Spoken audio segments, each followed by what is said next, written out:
G'day everyone, Lucas here from the Aussie Gamers Experience, and today I'm sitting inside my car and I'm on my way to the junkyard. Let's see if we can get an update or an explanation as to why this guy doesn't want to give us the Sonic and Sally statues. Wish me luck, hopefully I don't get arrested today.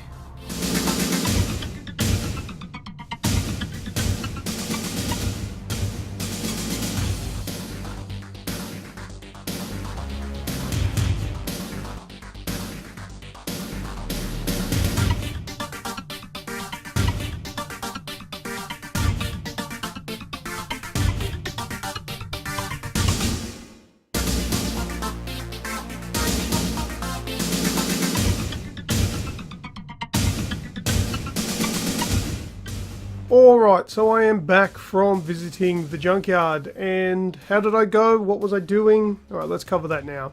Alright, so the plan today was to just pop in, and I can do that because it's not too far away from where I live, as I've said in the previous video.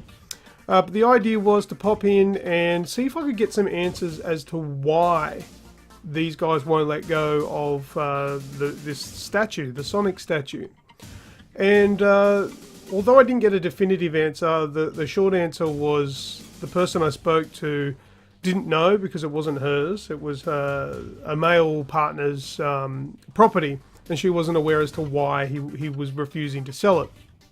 And then a further sort of elaboration came that, well, they're collectors. They just want to hold on to it. It's theirs. They're not doing anything with it. They just want to keep it.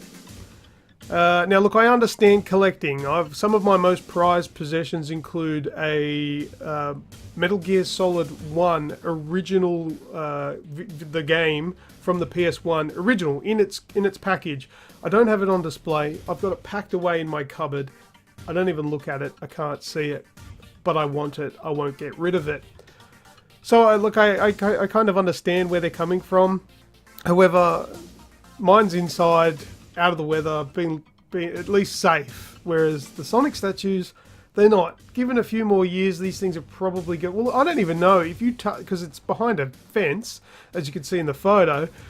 I don't even know if you touch this thing, it may fall apart. It may be that weathered, who knows? But so look, I understand keeping things, but I don't understand keeping them in such poor condition. So I put forward the idea. Whether or not this was a good idea or not, I want some help from you guys as to whether or not this is something that would be a good compromise. In formulating further plans, I suggested, what if we could fund the restoration of the Sonic and Sally statues to then remain the property of the junkyard as a bit of a well, essentially what these statues were made for, as a bit of a sightseeing thing or a photo opportunity, a bit of a landmark. Even if they could keep it maybe at the front of the junkyard, although then it may get vandalised. Keeping it maybe just inside the gate so you can be greeted by Sonic as you walk in. A bit of Sydney's historic past. I don't know, what would you think on that? If we could manage to fund the restoration and leave it there, if they would agree to that. Now, I put that idea forward, and the lady I was speaking to couldn't definitively say yes or no because it wasn't her decision. She said to me that she would speak to the person who was in charge, the owner of that property, and would get back to me. And so in a couple of weeks or so, I'll pop my head back into the junkyard and see if there's any response to that. But in the meantime, I want as many of you to give me your opinions down in the comment section down below.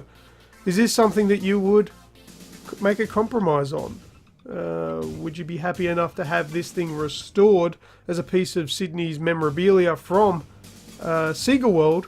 Or is this not on? Is it something you want to actually get your hands on? Still, to this date, we don't really know if we do get our hands on it and we do restore it, what we're going to do with it. It's not going to go in my backyard. I'm pretty sure Brian from Synth Spacey doesn't want it in his backyard, but we want to do something with it. We know that much. I would like it to be on display for the public. I would like fans of Sega, fans of Sonic, to be able to go and see the statue, learn the history maybe with a placard of Sega World, and take photos with it. I think that would be great. I would be happy to make this compromise, but I want your opinions before we even go ahead with anything like this, should they agree. But anyway, like I said, please leave a comment down below with what you think on the matter. And also, while you're here, to help us out, please click the like button, or click that subscribe button to come back and check out more from this channel. Well, I think that's pretty much all I have for today, sadly. But that's the update for Save Sonic. So make sure if you're tweeting or anything like that, hashtag Save Sonic. Alright, thank you very much. As always, I am Lucas, and until next time, I will see ya!